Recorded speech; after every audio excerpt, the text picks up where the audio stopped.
Hello everyone, कैसे हो आप लोग। आप सभी का आज के वीडियो में बहुत बहुत स्वागत है। तो आज यहाँ पे आप देख रहे हो कि जो आपका 8 क्लास बाल भारती का जो बुक है उसका यहाँ पे जो 9th वाला चैप्टर है रजब काका। तो यहाँ पे उनका यहाँ पे जो कंप्लीट एक एक्सरसाइज है वो यहाँ पे हम लोग लेके आ गए हैं। अगर आप इसमें देखते हो तो सबसे पहला इसमें जो क्वेश्चन आपको पूछा गया है कि प्रकृति का नियम है परिवर्तन। ओके, इस विषय पर अपने विचार लिखो।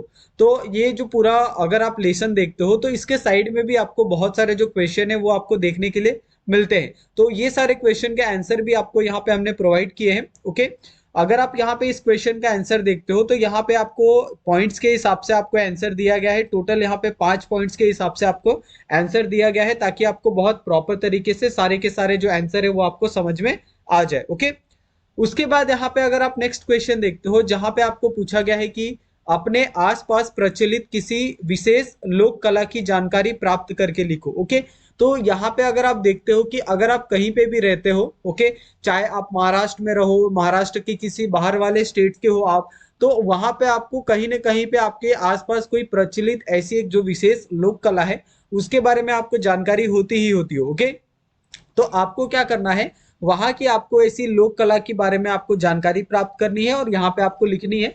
हमने यहाँ पे उत्तराखंड एक राज्य है, ओके, वहां की एक लोक कला है उसके बारे में यहाँ पे हमने जानकारी दी है आपको। ओके, और यहाँ पे जो मांडना एक पारंपरिक झारखंडी लोक कला है इसके बारे में यहाँ पे आपको बहुत प्रॉपर तरीके से सारी जो जानकारी है वो आपको देखने के लिए मिलेगी। ओके, उसके बाद यहाँ पे अगर आप नेक्स्ट क्वेश्चन देखते हो जहां पे आपको पूछा गया है कि यातायात की समस्या एवं उपाय, इस पर सड़क सुरक्षा अधिकारी का जो भाषण है आपको सुनना है और उसने क्या क्या बातें कही है आपको यहाँ पे बतानी है। तो यहाँ पे हमने क्या किया है, डायरेक्ट जो एक सड़क सुरक्षा अधिकारी है उनका यहाँ पे जो भाषण है और एक स्पीच है वो यहाँ पे आपको हमने दिखाने की कोशिश की है, बताने की कोशिश की है ताकि आपको एक प्रॉपर तरीके से इसका एक आइडिया आपको मिल जाए। ओके, यहाँ पे अगर आप देखोगे तो यहाँ पे आपको समझेगा कि यातायात की समस्या एवं उपाय पर किसी सड़क सुरक्षा अधिकारी का जो भाषण है वो किस तरीके से हो सकता है। तो उसने क्या पहले समस्याओं के बारे में उसने बताया है कि क्या क्या समस्याएं हो सकती है। उसके बाद यहाँ पे आपको कुछ उपाय भी देखने के लिए मिलने वाले हैं। ओके, उसके बाद यहाँ पे अगर आप नेक्स्ट क्वेश्चन देखते हो जहां पे आपको पूछा गया है कि सूचना के अनुसार कृतियां करो। जैसे यहाँ पे रजब चाचा की विशेषताएं आपको यहाँ पे पूछी गई है। ओके, तो सबसे पहले यहाँ पे विश्राम नहीं करते, सर पर सादी टोपी लगाते हैं, लकड़ी की लड़की की चड्डी पहनता है। ओके, लंबा अंगरखा पहनते हैं। तो ये सारी चीजें यहाँ पे आपको बताई गई है और इसको आपको क्या करना है, जो बॉक्सेस आपको खाली बॉक्सेस आपके क्वेश्चन में देखेंगे, ओके, वो आपको यहाँ पे उसके अंदर ये सारे के सारे जो आंसर है वो आपको लिखने हैं। ओके, उसके बाद यहाँ पे अगर आप नेक्स्ट क्वेश्चन देखते हो जहां पे आपको पूछा गया है उचित जोड़ियां मिलाओ। ओके, यहाँ पे अ और ब, अ और आ दो यहाँ पे ऑप्शन आपको दिए हैं। सबसे पहले आ के अंदर आपको ठाकुर, रजब चाचा, महाप्रसाद, दुल्हा, ये सारे ऑप्शन आपको दिए हैं। आ के अंदर मंत्री महोदय, सूरज भान, जोड़ा जामा, दर्जी, ये सारे ऑप्शन आपको यहाँ पे दिए गए हैं। और आपको क्या करना है, ठाकुर क्या था, सूरज भान ठाकुर थे, रजब चाचा क्या दर्जी का काम करते थे, महाप्रसाद जी क्या थे, मंत्री महोदय थे, दूल्हा क्या था, जोड़ा जामा था। ये इस तरीके से आपको जो आंसर है वो यहाँ पे आपको लिख के दिए गए हैं। ओके, उसके बाद यहाँ पे अगर आप नेक्स्ट क्वेश्चन देखते हो जहां पे आपको पूछा गया है कारण लिखो। रजब चाचा के पैरों में जैसे विद्युत से गति पैदा हो गई, तो रजब चाचा की जो पोती थी उनका विवाह था, इसके लिए जो रजब चाचा थे वो बहुत उत्साहित थे। ओके, सेकंड क्वेश्चन यहाँ पे आपको दिया गया है, रजब चाचा का गांव में अकेले होने का अनुभव न करना। तो रजब चाचा पूरे गांव में बहुत ज्यादा प्रसिद्ध थे, वो बहुत लोगों के साथ अच्छे से व्यवहार करते थे और वहां के जो लोग थे वो उनको अकेली कम्युनिटी का नहीं समझते थे। ओके, वो उनके साथ बहुत अच्छे से व्यवहार करते थे। रजब चाचा पूरे गांव में एक ऐसे व्यक्ति थे जो अलग कम्युनिटी के थे। ओके, फिर भी पूरा गांव उनका सपोर्ट करता था। पूरे गांव में उनको लेके बहुत ही एक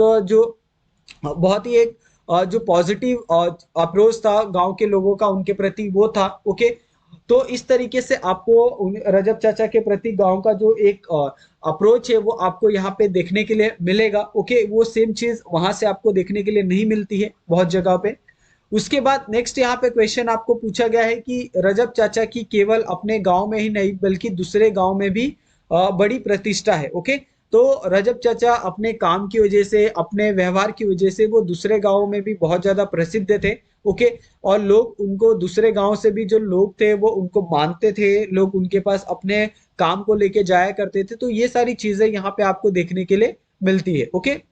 उसके बाद यहाँ पे अगर आप नेक्स्ट क्वेश्चन देखते हो, जहां पे आपको पूछा गया है कि मनुष्य को अपने कार्य से आदर प्राप्त होता है, तो ये बहुत ही सही बात कही गई है कि मनुष्य जब तक अपनी मेहनत करते रहेगा, जब तक उसको मेहनत के कारण जब तक वो सफलता होते रहेगा, तब तक उसका नाम होते रहेगा। यानी अगर आप मेहनत करते रहोगे तब तक ही आपका नाम रहेगा। जिस दिन आपने मेहनत करना बंद कर दिया, उस दिन आपको और आपका धीरे धीरे जो एक फेम है, क्रेज है, वो लोगों में क्या हो जाएगा, धीरे धीरे कम होने लगेगा। तो ये सारी चीजें यहाँ पे आपको बताई गई है कि मनुष्य अपने कार्य से ही, अगर मनुष्य ने अच्छा कर्म किया होगा, अच्छे कार्य किए होंगे, तो ही लोग उसको याद रखेंगे बहुत समय तक। ओके।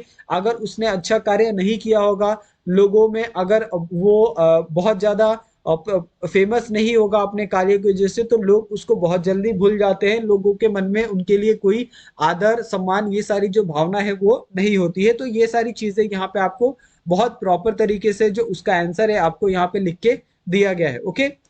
उसके बाद यहाँ पे नेक्स्ट क्वेश्चन आपको पूछा गया है कि पाठों में आए हुए काल सूचक 10 वाक्य लिखकर उनके अन्य कालों में परिवर्तन करो। ओके। तो यहाँ पे हमने क्या किया है, डायरेक्ट जो आंसर है वो आपको यहाँ पे लिख के दिया है। ओके। 1 से लेके 10 तक आप सारे के सारे जो आंसर है यहाँ पे आप प्रॉपर तरीके से देख सकते हैं। ठीक है। उसके बाद यहाँ पे जो नेक्स्ट क्वेश्चन आपको पूछा गया है कि मेरे पिताजी एक आदर्श पिता का परिचय, आपको यहाँ पे पिताजी के ऊपर एक निबंध लिखने के लिए कहा गया था। तो यहाँ पे आप पूरा एक जो उसका एक पूरी जो आंसर है वो आप यहाँ पे प्रॉपर तरीके से देख सकते हैं कि किस तरीके से ये पूरा का पूरा जो आंसर है आपको यहाँ पे लिख के दिया गया है।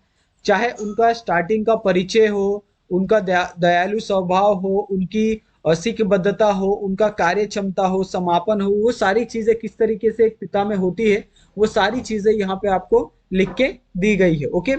तो उसके बाद यहाँ पे जो एक नेक्स्ट और लास्ट क्वेश्चन आपको यहाँ पे पूछा गया है कि दूरभाष से भ्रमण ध्वनि तक के परिवर्तन सूचित करने वाले चित्रों का संकलन। ओके। तो यहाँ पे आप देख सकते हैं कि जिस तरीके से पहले आपको अगर कहीं पे बात करनी होती थी, तो उस समय पे इतनी ज्यादा टेक्नोलॉजी एडवांस नहीं थी। तो उस समय पे लैंडलाइन, ये ज्यादा फोन इस्तेमाल किए जाते थे। लेकिन जैसे जैसे टेक्नोलॉजी आप देखोगे कि 2016 2015 के बाद टेक्नोलॉजी के अंदर बहुत ज्यादा एक एडवांस चेंज आया।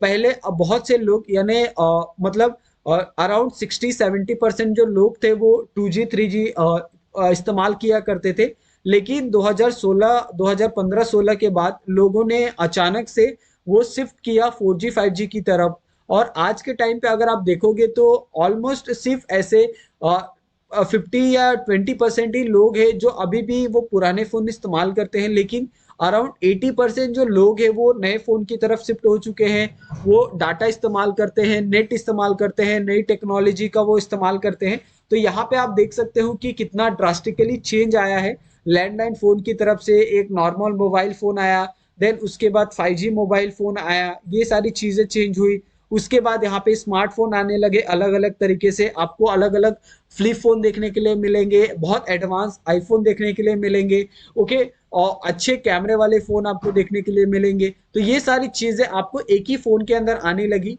जिसके कारण और इसकी जो टेक्नोलॉजी है, इसका जो मार्केट है वो धीरे धीरे बहुत ज्यादा बढ़ने लगा। आपको 5G स्मार्टफोन देखने के लिए मिलने लगे। ओके। और आज के टाइम पे जो भारत है वो बहुत तेजी से 5G को रोल आउट कर रहा है, और धीरे धीरे वो अपनी नई एडवांस टेक्नोलॉजी जो 6G है, ओके, उसके ऊपर भी वो बहुत तेजी से काम कर रहा है कि उसको भी 6G को भी बहुत जल्दी लॉन्च किया जाए। आपको हर जगह एयर फाइबर देखने के लिए मिल जाएंगे। आपको अभी धीरे धीरे सैटेलाइट और जो इंटरनेट है वो भी आपको यहाँ पे देखने के लिए मिलते हैं। तो इस तरीके से जो टेक्नोलॉजी है वो आप सोच सकते हैं कितनी एडवांस हो गई है। तो ये सारी चीजें आपको यहाँ पे देखने के लिए मिलती है। और इस तरीके से यहाँ पे ये जो पूरा एक एक्सरसाइज है वो यहाँ पे खत्म होता है। फिर भी अगर आपको इसके अंदर कुछ भी डाउट लगता है तो आप लोग हमें कमेंट करके पूछ सकते हैं। आप चाहें तो हमें इंस्टाग्राम और टेलीग्राम पे भी आप हमें मैसेज कर सकते हैं। ओके। दोनों का लिंक आपको डिस्क्रिप्शन में दे दिया जाएगा। और अगर आपको हमारी वीडियोस पसंद आती है तो प्लीज आप वीडियो को आप लाइक कर लीजिए, और अपने दोस्तों के साथ भी वीडियो को आप शेयर कर सकते हैं और हमारे चैनल को सब्सक्राइब करना बिल्कुल मत भूलिएगा, ताकि आपको ऐसे ही बहुत सारे कमाल की जो वीडियो है आप तक मिलते रहें। तो थैंक यू सो मच आप सभी का। मिलते हैं हम लोग नेक्स्ट वीडियो में नए टॉपिक के साथ। Thank you so much.